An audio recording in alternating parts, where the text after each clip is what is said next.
Hello everyone, সবাইকে স্বাগত Nath chemistry ক্লাসের ইউটিউব চ্যানেলে। আজকে আমরা মেইনলি ডিসকাস করব গ্যাব্রিয়েল থ্যালামাইড সিনথেসিসের ব্যাপারে। এই যে রিঅ্যাকশনটা আছে এটা কিন্তু বোর্ডের জন্য যেমনি ইম্পর্টেন্ট সেমনি ইম্পর্টেন্ট কিন্তু তোমার কম্পিটিটিভ এক্সামের জন্য। যেই নেটের স্টুডেন্টকে বলে রাখছি তোমরা কিন্তু এই রিঅ্যাকশনটা দেখে যেও, পরীক্ষায় দিতে পারে। আর একটা কথা বলবো, বিএসসি কেমিস্ট্রি অনার্সের স্টুডেন্টদের জন্য ওটা হচ্ছে এর মেকানিজম কিন্তু তোমাদের পরীক্ষায় আসে। আমি ঠিক বলে দেবো কিন্তু তোমাদের মেকানিজম পরীক্ষায় দিয়ে দেয়, ঠিক আছে? মাঝে মাঝেই দিয়ে দেয় মেকানিজম করতে, তো মেকানিজমটা ভালোভাবে দেখবে। আর যা যা বলছি এখানে নোট ডাউন করবে। খালি ভিডিও দেখে কোনো লাভ হবে না। তুমি যদি অর্গানিক কেমিস্ট্রি পড়তে এসছো, খাতা পেন নিয়ে আসবে, নাহলে অর্গানিক কেমিস্ট্রি ক্লাসে আসবে না। কারণ খালি দেখে অর্গানিক কেমিস্ট্রি শেখা যায় না, প্র্যাকটিস করতে হবে, নিজের হাতে করতে হবে, তাহলে তুমি ভালোভাবে শিখবে, বুঝলে? এবার দেখো, এই যে স্যার গ্যাব্রিয়েল থ্যালামাইড সিনথেসিস, এটার সাহায্যে আমরা দেখুন 1 ডিগ্রি অ্যালিফ্যাটিক অ্যামিনকে তৈরি করতে পারি। এবার দেখো, অ্যালিফ্যাটিক 1 ডিগ্রি অ্যামিন বা 1 ডিগ্রি অ্যালিফ্যাটিক অ্যামিন মানেটা কি? স্যার 1 ডিগ্রি অ্যালিফ্যাটিক অ্যামিন মানে ওর এক্সাম্পল হয়ে যাবে মিথাইল অ্যামিন, ইথাইল অ্যামিন, মানে এক্সাম্পল গুলো এরকম হয়ে যাবে CH3NH2, C2H5NH2। হ্যাঁ স্যার, বুঝতে পারছি। কিন্তু তোমায় যদি বলে স্যার অ্যানিলিনকে কি আপনি তৈরি করতে পারবেন এই রিঅ্যাকশনের মাধ্যমে, তুমি বলবে না না, ওটা তো অ্যারোমেটিক 1 ডিগ্রি অ্যামিন। অ্যানিলিন তো অ্যারোমেটিক 1 ডিগ্রি অ্যামিন, ওটা কিন্তু আমরা এই রিঅ্যাকশনের মাধ্যমে করতে পারবো না, বুঝলে? এগুলো তুমি এক্সাম্পল বলতে পারো কার কার? 1 ডিগ্রি অ্যালিফ্যাটিক অ্যামিনের, যেমন মিথাইল অ্যামিন, ইথাইল অ্যামিন, বুঝলে? আশা করি তোমাদের ব্যাপারটা ক্লিয়ার করাতে পারছি। দেখো এখানে এবার এই রিঅ্যাকশনটাকে দেখা যাক। এই রিঅ্যাকশনে আমাদের কি নিতে হয় ওটা দেখি। আমাদের প্রথমেই নিতে হবে হচ্ছে থ্যালিমাইড। থ্যালিমাইডের স্ট্রাকচারটা আঁকছি, একটুখানি মন দিয়ে দেখবে, কারণ থ্যালিমাইডের স্ট্রাকচার তোমাদের জানতে হবে। একটা বেনজিন রিং, উপরে C ডাবল বন্ড ও, নিচেও একটা C ডাবল বন্ড ও আছে। এবার এই কার্বনের সাথে নাইট্রোজেনের বন্ড, এই নিচের কার্বনের সাথেও নাইট্রোজেনের বন্ড, বুঝলে? এবার নাইট্রোজেনের সাথে একটা হাইড্রোজেনের কি আছে? বন্ড আছে না? হ্যাঁ স্যার। এবার এখানে কি নেওয়া হয়? অ্যালকোহলিক KOH, বা কোনো কোনো বইয়ে লেখা থাকবে ইথানল KOH। ওটাও তো স্যার, ইথানলটাও তো স্যার অ্যালকোহলেরই সোর্স আছে, বুঝলে? এবার দেখো KOH মানে কি? K প্লাস OH মাইনাস ফর্মে থাকবে, হ্যাঁ কি না? হ্যাঁ স্যার। আর OH মাইনাস তো স্যার বেস, বেস হিসাবে কাজ করতে পারে। আচ্ছা, বেসের কাজ কি গো? হাইড্রোজেনকে খাওয়া স্যার, হাইড্রোজেনকে খাওয়া বা হাইড্রোজেনকে বার করে দেওয়া। তো OH মাইনাস কি করবে? এই হাইড্রোজেনটাকে নেবে, বুঝলে?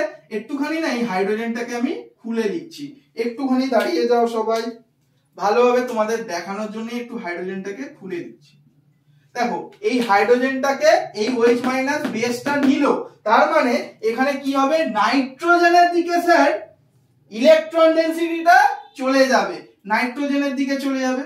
এবার যদি নাইট্রোজেনের দিকে চলে যায়, তার মানে কি হলো? নাইট্রোজেনের উপর স্যার নেক্সট স্টেপে দেখবো এক্সেস ইলেকট্রন ডেনসিটি যখনই চলে আসবে, মানে নাইট্রোজেন নেগেটিভ ফর্মে থাকবে। হ্যাঁ, হেভি কথা বলে দিয়েছো। এবার দেখো এখানে কিন্তু একটা হেভি জিনিস হলো স্যার, কি? দেখো OH মাইনাস আর হাইড্রোজেন দুজনে রিঅ্যাক্ট করলো, মানে এখানে জলের লস হলো স্যার, জলের লস হলো। আরে দুর্দান্ত, হেভি অবজারভেশন তোমাদের। তার মানে বেনজিন থাকবে, হ্যাঁ স্যার একটা বেনজিন থাকবে। এবার দেখো C ডাবল বন্ড ও নাইট্রোজেনের উপর নেগেটিভ স্যার, আর তো স্যার K প্লাসটাও থাকবে, হ্যাঁ K প্লাসটাও থাকবে। C ডাবল বন্ড ও নাইট্রোজেনের উপর নেগেটিভ, যেটা ছিল ওটা তো থাকবে, হ্যাঁ স্যার এটা তো থাকবে। এবার নেক্সট স্টেপে কি হবে স্যার? নেক্সট স্টেপে আমরা কি নি? একটা 1 ডিগ্রি অ্যালকাইল হ্যালাইড, স্যার ওটাও কিন্তু aliphatic, 1 degree aliphatic alkyl halide, মানে ধরে নাও RX নিলাম, একটা জেনারেল নিচ্ছি, ঠিক আছে? দেখো এবারে কি হয়? এই নেগেটিভ চার্জটা কি করবে? এই আরটাকে নিয়ে নেবে, আর RX এর মধ্যে যে বন্ডটা আছে ওটা ভেঙে যাবে। এবার এটা রিজনটা হচ্ছে, দেখো এটা তো সিগমা বন্ড, আর X এর মধ্যে একটা সিগমা বন্ড আছে, তার মানে এর করেসপন্ডিং একটা সিগমা স্টার অরবিটালও থাকবে, যেটাকে তুমি কি বলতে পারো স্যার অ্যান্টি বন্ডিং অরবিটাল। তার মানে কি এখানে নেগেটিভ চার্জটা কি হচ্ছে, এখানে ইলেকট্রন ডেনসিটি প্রোভাইড করছে, কোথায় করাচ্ছে অ্যান্টি বন্ডিং অরবিটালে স্যার। অ্যান্টি বন্ডিং যখন যখন তোমার অ্যান্টি বন্ডিং অরবিটালে ইলেকট্রন আসে তখনই বন্ড অর্ডার কমে, বন্ড অর্ডার কমে যাচ্ছে মানে কি গো, বন্ড ভেঙেছে নিশ্চয়ই, বোঝা যাচ্ছে ব্যাপারটা, বোঝা যাচ্ছে। তাই জন্যই দেখো এর আর এর মধ্যে বন্ডটা ভেঙে যাবে, ভেঙে যাবে। এবারে এখানটা একটা জিনিস আমি বলতে চাই, এটা হচ্ছে এই মলিকুলটার নাম ছিল হচ্ছে থ্যালিমাইড, থ্যালিমাইড, আর এটা পটাশিয়াম সল্ট অফ থ্যালিমাইড, বা কেউ কেউ লেখে পটাশিয়াম থ্যালিমাইড, পটাশিয়াম থ্যালিমাইড। আমি পটাশিয়াম থ্যালিমাইডই লিখছি, তুমি পটাশিয়াম সল্ট অফ থ্যালিমাইডও লিখতে পারো, বুঝলে। তার মানে স্যার এই নাইট্রোজেনের সাথে আর এর একটা নতুন বন্ড হলো, হ্যাঁ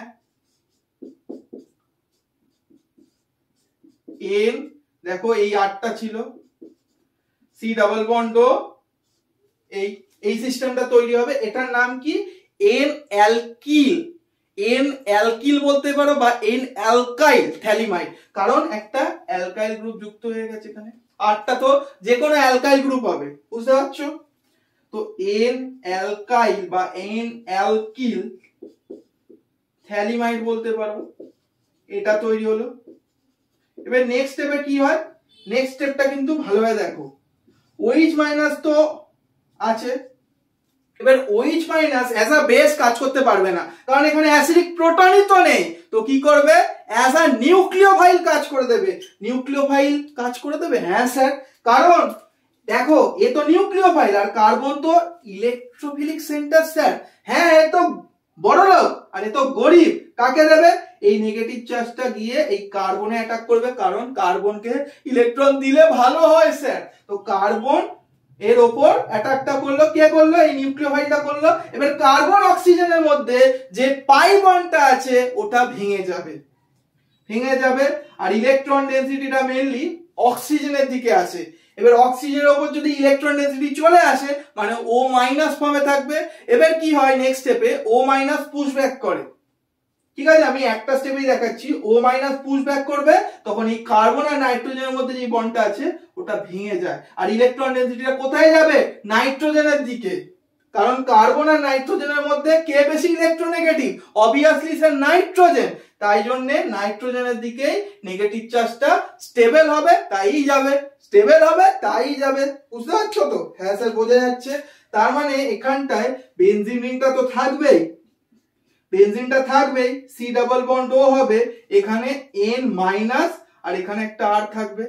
এবার দেখো সি ডাবল বন্ড ও তো ছিল থাকবেই, এখানে কি ইন্ট্রোডিউস হলো স্যার, ওইচটা তো এখানে গিয়ে যুক্ত হয়ে গেল, মানে কার্বন অক্সিজেনের মধ্যে একটা নতুন বন্ড, এই যে এই কার্বন আর এই অক্সিজেনের মধ্যে নতুন বন্ড, আর এটা ওইচ আটকে গেল, দেখলে বুঝতে পারছো কথা ক্লিয়ার, হ্যাঁ স্যার কার্বন আর অক্সিজেনের মধ্যে নতুন বন্ড, আর ওইচ গ্রুপ তো এখানে একটা নতুন যুক্ত হলো, দেখতে পাচ্ছ এই যে অ্যাটাক করলো এখানে যুক্ত হলো, ক্লিয়ার।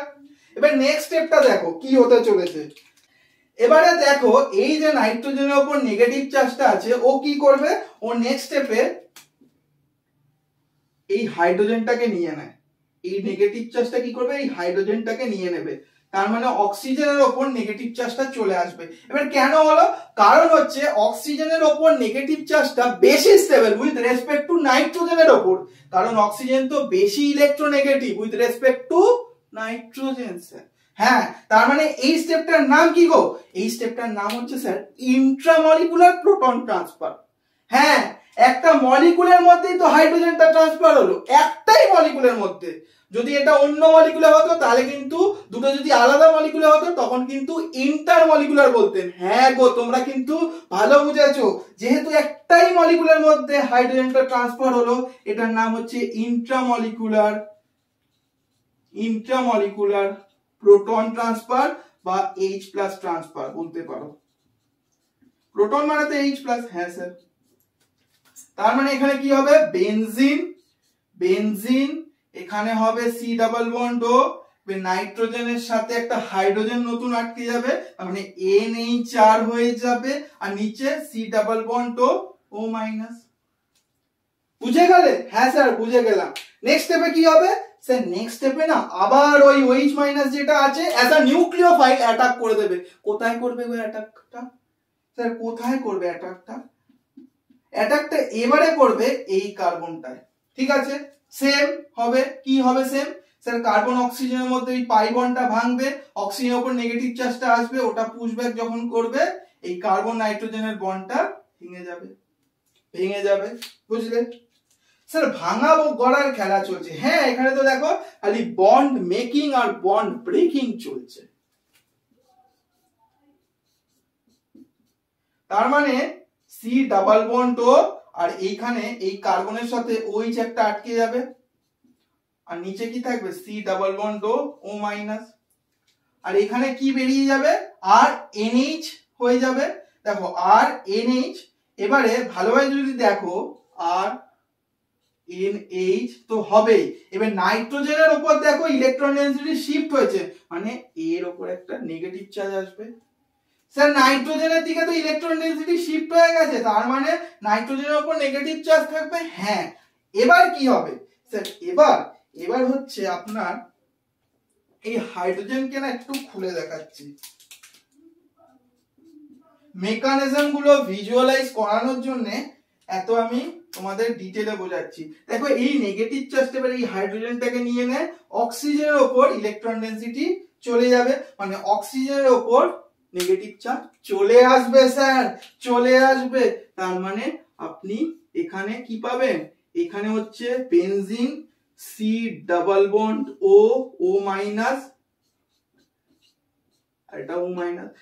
এখানে কি থাকবে? একটা করে পটাশিয়াম থাকবে না? এটার নাম হচ্ছে potassium salt of phthalic acid. এই মলিকুলটার নাম লিখে রাখবে, potassium salt of phthalic acid. আর দেখো এই যে নাইট্রোজেনের নেগেটিভ চার্জটা এই হাইড্রোজেনটাকে নিয়ে নিল, ক্যাপচার করলো, তার মানে এটা আলটিমেটলি NH2 তে চলে যাবে। ঠিক আছে, তার মানে দুটো প্রোডাক্ট তৈরি হবে।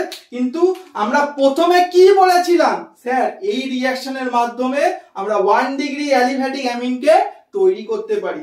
এটাই তোমার 1 ডিগ্রি অ্যালিফ্যাটিক অ্যামিন। এবার আটটা দেখো, এই যে আটটা এখানে কোন আমরা অ্যালকিল গ্রুপ নেব, মিথাইল নয় ইথাইল। যদি মিথাইল নিই তাহলে মিথাইল অ্যামিন হয়ে যাবে। ভালোভাবে বোঝো, আটটা যদি মিথাইল নিই তাহলে মিথাইল অ্যামিন, আটটা যদি ইথাইল নিই মানে C2H5 নিই তাহলে ইথাইল অ্যামিন। তো আমরা এই মেইন প্রোডাক্টটাকে পেয়ে গেলাম। মেইন প্রোডাক্ট কি ছিল এখানে স্যার? ওই যে 1 degree aliphatic amine, 1 degree aliphatic amine. এবারে একটা খুব ইম্পর্টেন্ট অবজারভেশন হওয়ার কথা, তোমরা কিন্তু মেকানিজম ছাড়াই পরীক্ষায় অ্যান্সার করে দেবে। দেখো এখানে আমরা 1 degree aliphatic alkyl halide RX নিয়েছিলাম, আমরা প্রোডাক্টে কি পেলাম? RNH2, মানে অ্যালিফ্যাটিক 1 ডিগ্রি অ্যালকিল হ্যালাইডের আমরা প্রোডাক্টে কি পাবো? 1 ডিগ্রি অ্যালিফ্যাটিক অ্যামিন পেয়ে যাব। বুঝলে? মানে যেইটার আমি অ্যালকিল হ্যালাইড নেব 1 ডিগ্রি, ওটারই আমি অ্যামিন পাবো। এইভাবে মনে রাখতে পারো প্রোডাক্টে। ঠিক হয়ে যাবে কি? যেটা তুমি অ্যালিফ্যাটিক অ্যালকিল হ্যালাইড নেবে সেটারই তুমি অ্যালিফ্যাটিক অ্যামিন পাবে। এবার এখানটা দেখো, এখানে যে রিঅ্যাকশনটা হয় এটার নাম হচ্ছে SN2 টাইপ রিঅ্যাকশন। যেহেতু এই নেগেটিভ চার্জটা পিছন দিয়ে অ্যাটাক করলো তাই জন্য একে SN2 বলে। এটাকে ভালোভাবে নোট ডাউন করো সবাই। এবারে চলো কিছু কোশ্চেন করে নেওয়া যাক। দুটো কোশ্চেন আমি বোর্ডে লিখেছি। আমি কি বললাম স্যার? আপনি একটা জিনিসই বললেন যে 1 ডিগ্রি অ্যালিফ্যাটিক অ্যালকিল হ্যালাইড যেটা তুমি নেবে না, যেটা তুমি নেবে ওটারই বলতে গেলে আমরা কি পাবো? অ্যামিন পাবো। মানে 1 ডিগ্রি অ্যালিফ্যাটিক অ্যামিন পাবো। ঠিক আছে, মানে তুমি ভাবো যদি তুমি এখানে RX নাও, তুমি অ্যামিন কোনটা পাবে? RNH2। তার মানে যদি আপনি স্যার CH3X নেন, মানে CH3 ধরে নিন ব্রোমাইড, মিথাইল ব্রোমাইড যদি নিয়ে নেন, এখানে মিথাইল অ্যামিন প্রোডাক্টে পাবো। বুঝতে পারছো? এবারে কোশ্চেন গুলো দেখো স্যার। এখানে মেজর প্রোডাক্ট লিখতে বলেছে, মানে ওই 1 ডিগ্রি অ্যালিফ্যাটিক অ্যামাইনটা লিখতে বলেছে। প্রোডাক্ট কি হবে? দেখো এখানে আমরা কি নিয়েছি? 1 ডিগ্রি অ্যালিফ্যাটিক অ্যালকাইল হ্যালাইড কি নিয়েছি স্যার? C2H5i, মানে এখানে যেটা প্রোডাক্ট হবে ওটা হয়ে যাবে C2H5NH2। কারণ আমরা একটু আগেই ট্রিকটা দেখলাম, তার মানে C2H5NH2 এটা হয়ে যাবে তোমার মেজর প্রোডাক্ট। আর কি হবে প্রোডাক্ট? আর তোমার ওই যে সল্টটা হবে থ্যালিক অ্যাসিডের পটাশিয়াম সল্ট হবে, ওটা মাইনার, কিন্তু মেজর প্রোডাক্ট এটাই। এটার নাম কি স্যার? এটার নাম হচ্ছে ইথাইলামিন। হ্যাঁ, ইথাইলামিন। এখানে দেখো কি নিয়েছি, CH3 CH2 CH2Br, মানে তিনটে কার্বন আছে, তাই তো? মানে এখানে অ্যান্সার কি হবে? CH3 CH2 CH2, আর এখানে কি হয়ে যাবে স্যার? এখানে NH2 হয়ে যাবে। নাম কি? প্রোপাইল আছে না, CH3 CH2 CH2 আর NH2, তো প্রোপাইলামিন হয়ে গেল। ইজি ছিল খুবই। আশা করি এই রিলেটেড আর কোনো ডাউট হবে না, পরীক্ষায় এই রিঅ্যাকশন আসলে পারবে। বোঝা গেল? তো এটাকে ভালোভাবে নোট ডাউন করে নাও। এই ক্লাসটাকে যদি তোমরা ভালোভাবে বুঝে নিয়ে থাকো তাহলে কিন্তু পরীক্ষায় সব কোশ্চেনের অ্যান্সার পারবে। যদি ভিডিওটা ভালো লেগে থাকে একটু বাঙালি বন্ধুদেরকে তুমি শেয়ার করো। আর কি বলবো, ভিডিওটা ভালো লাগলে একটা কমেন্ট করো। তোমাদের কমেন্ট আমি পড়ি, খুব মানে নিজেকে মোটিভেটেড রাখার জন্য তোমাদের কমেন্টই আমার ভরসা, বুঝতে পারছো? পড়াশোনা করতে থেকো আর আগে এগোতে থেকো। Have a nice day, bye bye for now.